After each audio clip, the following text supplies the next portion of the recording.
नमस्कार, मी Poonam news अनकटच्या morning bulletin मध्ये तुमचं मनपूर्वक स्वागत करते। बुलेटिनला सुरुवात करण्याआधी नजर टाकूयात काही महत्त्वाच्या हेडलाईन्सवर। जेबीटी मरेलचे पुणे जागतिक उत्पादन केंद्र, पंढरपूर विठ्ठल मंदिराकडून पूरग्रस्तांना मदत जाहीर, तर झारगडवाडीत भगरीच्या पिठातून विषबाधा झाल्याचा संशय। आता पाहूयात बातम्या विस्ताराने। पुण्यातील मावळ तालुक्यात जेबीटी मरेल इंडिया प्रायव्हेट लिमिटेडच्या नवीन जागतिक उत्पादन केंद्राचे उद्घाटन करण्यात आले। ते विवान कोहली इंडस्ट्रियल इस्टेट जुना मुंबई पुणे हायवे येथे स्थापित या केंद्राचे उद्घाटन कंपनीचे सीईओ ब्रायन डेक यांच्या हस्ते करण्यात आले। तर हे केंद्र भारतीय आणि आशिया पॅसिफिक बाजारपेठांना जागतिक दर्जाची अन्न प्रक्रिया तंत्रज्ञान सेवा पुरवणार आहे। विदर्भ आणि मराठवाड्यात अतिवृष्टीमुळे शेतकऱ्यांचे शेतपिकांसह पशुधनाचं मोठ्या प्रमाणात नुकसान झालंय। तर कर्जबाजारी शेतकरी आर्थिक संकटात सापडले असून माजी मंत्री यशोमती ठाकूर यांनी ओला दुष्काळ जाहीर करून तातडीने नुकसान भरपाई देण्याची मागणी केली आहे। तर सरकार शेतकऱ्यांच्या आक्रोशाकडे दुर्लक्ष करत असल्याची टीकाही यशोमती ठाकूर यांनी व्यक्त केली आहे। आज खरं सरकारने ओला दुष्काळाची घोषणा केली पाहिजे। विदर्भ आणि मराठवाड्यातला शेतकरी अतिशय त्यांची हालत बिकट झालेली आहे। अतिवृष्टीमुळे जास्त पाऊस पडल्यामुळे जे पीक हातात येणार होतं, जो घास तोंडात जाणार होता, तो हिरावून घेतलेला आहे आणि भरपूर ठिकाणी फक्त पीक आणि शेतीचं नुकसान न होता अजून जनावरांचं पण नुकसान झालेलं आहे। मला गंमत वाटते या सरकारची, सगळ्या गोष्टींसाठी पैसे आहेत, ऍडव्हर्टाइज, बाकीचे टेंडर्स, काय काय घरातलं डेकोरेशन, पण बाबांनो शेतकऱ्यांकडे तुम्ही नाही बघत आहात। निषेध आहे या गोष्टीचा, शेतकऱ्यांकडे बघण्याची गरज आहे। आज ओला दुष्काळाची मागणी त्या ठिकाणी आम्ही करतोय आणि ओला दुष्काळ या ठिकाणी डिक्लेअर झाला पाहिजे। त्या शेतकऱ्यांना सगळ्यांना काही ना काही अनुदान मिळालं पाहिजे आणि सफिशियंट असेल अनुदान असं मिळालं पाहिजे, अशी आमची मागणी आहे। ओला दुष्काळ घोषित करा, नाहीतर तुमचा निषेध आहे। जय हिंद, जय महाराष्ट्र।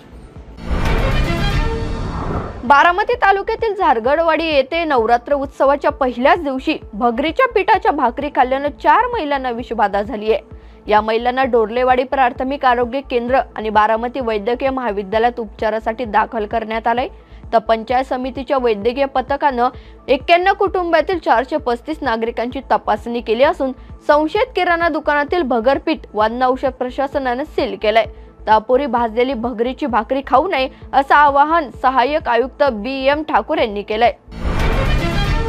वाशी तालुक्यात मागील 3 दिवसांपासून अतिवृष्टीमुळे मांजरा नदीला पूर आला असून पारगाव, हातोला, जानकापूर व जेबा गावांमध्ये शेतीचं मोठ्या प्रमाणात नुकसान झालंय। तर जानकापूर येथे 10 कुटुंब पाण्याखाली असून जेबा येथील 2 कुटुंबांना स्थलांतरित करण्यात आलंय। तर आमदार तानाजी सावंत यांनी एका गावांना भेट देऊन शेतकऱ्यांशी संवाद साधलाय व सरसकट मदत मिळवण्याचं आश्वासन दिलंय। तर तहसीलदार मेत्रे यांना समस्या निराकरणाचे आदेश दिलेत। महाराष्ट्रात मुसळधार पावसामुळे पूर परिस्थिती निर्माण झाली असून नद्यांच्या पाणी पातळीमध्येही वाढ होते। तर प्रशासनाकडून मदत कार्य सुरू असताना मुख्यमंत्री देवेंद्र फडणवीस यांनी सर्व देवस्थानांना पूरग्रस्तांना मदत करण्याचं आवाहन केलंय। त्याच प्रतिसाद म्हणून पंढरपूर विठ्ठल मंदिर समितीने जिल्हा प्रशासनाला सहकार्य करण्याचा निर्णय घेतला असून पूरग्रस्तांना फूड पॅकेट आणि लाडू प्रसाद वाटप करण्यात येणार आहे। तर ही मदत सामाजिक उत्तरदायित्व आणि मानवतावादी भूमिकेतून दिली जाणार असल्याचं मंदिर समितीचे सहअध्यक्ष गहिनीनाथ महाराज औसेकर यांनी सांगितलंय। संपूर्ण महाराष्ट्रात पावसाने हाहाकार उडवला आहे। संपूर्ण महाराष्ट्रात पूरग्रस्त परिस्थिती निर्माण झालेली आहे। या राज्याचे मुख्यमंत्री आदरणीय श्री देवेंद्रजी फडणवीस साहेब यांनी सर्व देवस्थानांनी पूरग्रस्तांना यथाशक्ती मदत करावी असे आवाहन केले आहे।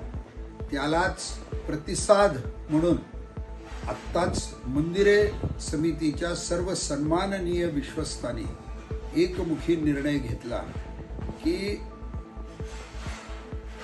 पंढरपूर क्षेत्र व परिसरातील सर्वांना फूड पॅकेज व लाडूचा प्रसाद द्यावा व हा पांडुरंगाचा आशीर्वाद म्हणून द्यावा व पांडुरंगाला प्रार्थना करावी की लवकरातल्या लवकर ही परिस्थिती निवळावी। त्यासाठी आज एकमुखाने निर्णय घेऊन सर्वांना आज लाडू व फूड पॅकेज देण्याचा निर्णय घेण्यात आला आहे। जिथे जिथे प्रसंग जर असेल व आम्हाला जिल्हा प्रशासनाने जर सांगितलं की इथे मदतीची आवश्यकता आहे, मंदिरे समिती निश्चितच त्यांनाही मदत करण्यास मागे पुढे सरकणार नाही। राज्याचे मुख्यमंत्री यांना प्रतिसाद देऊन आज सर्व मदतीस श्री विठ्ठल रुक्मिणी मंदिरे देवस्थान समिती श्री क्षेत्र पंढरपूर ही तयार आहे। या बातमीसह घेऊयात एक छोटीशी विश्रांती, लगेचच परत येऊयात। पाहत राहा न्यूज अनकट। या पावसाळ्यात परफेक्ट मेमरीज क्रिएट करा अंधारपन फार्म्स अँड रिसॉर्ट्सच्या अमेझिंग पॅकेजेससह।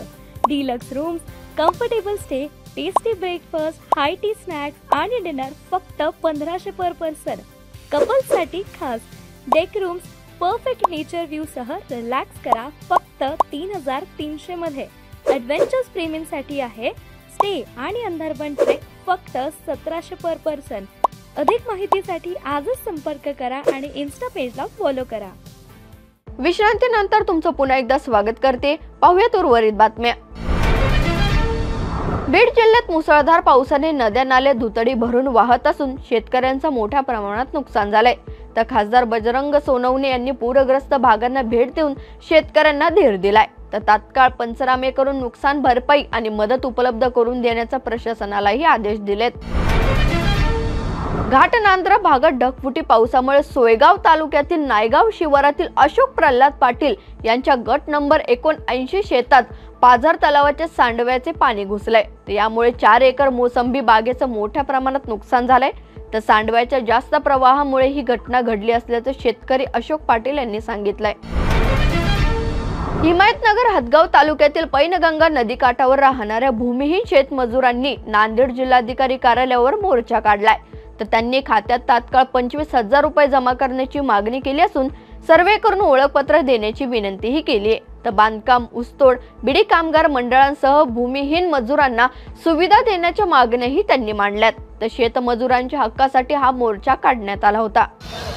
म्हणून आज मला सांगा, बिडी कामगाराला ज्या काही सुविधा मिळतात, ऊसतोड कामगाराला ज्या काही सुविधा मिळतात, बांधकाम इमारतीच्या कामगाराला ज्या काही सुविधा मिळतात, त्या सुविधा भूमिहीन शेतमजुरांना मिळाल्या पाहिजेत। त्याच्यामध्ये माणूस मेला तर त्याच्या मोतीला पैसे मिळतात, त्याच्या जाळण्याला पैसे मिळतात, त्याच्या दवाखान्याला पैसे मिळतात, त्याला पेन्शन भत्ता मिळते। त्या सगळ्याच गोष्टी जे आहेत त्या जर कामगाराला मिळत असतील तर आमच्या शेतकऱ्यांच्या कामगाराला सुद्धा मिळाल्या पाहिजेत, ही आपली प्रामाणिक भूमिका आहे। म्हणून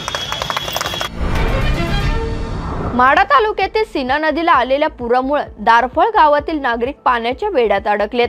यासाठी माढ्याचे आमदार अभिजित पाटील यांनी सोलापूर जिल्हाधिकाऱ्यांकडे हेलिकॉप्टरची मागणी केली होती। तर जिल्हाधिकाऱ्यांनी तात्काळ हेलिकॉप्टर पाठवून दारफळ येथील पूरग्रस्त नागरिकांना सुखरूप बाहेर काढण्याचं काम सुरू केलंय। रायगडमधील कर्जत तालुक्यातील reviled century and charitable trust येथून 16 जुलै रोजी चोरीला गेलेले मौल्यवान विदेशी पक्षी कर्जत पोलिसांनी चेन्नईतून हस्तगत केलेत। या प्रकरणात अनिल रामकृष्ण जाधव आणि राजेश सिंग माही या 2 आरोपींना अटक करण्यात आली असून 12 विदेशी पक्षी आणि महागडी उपकरणं असा 12 लाखांचा मुद्देमाल जप्त करण्यात आलाय। तर तांत्रिक तपास आणि गुप्त माहितीच्या आधारे ही कारवाई करण्यात आली आहे। या बातमीसह मॉर्निंग बुलेटिन मध्ये तेच थांबूयात। पाहत राहा न्यूज अनकट।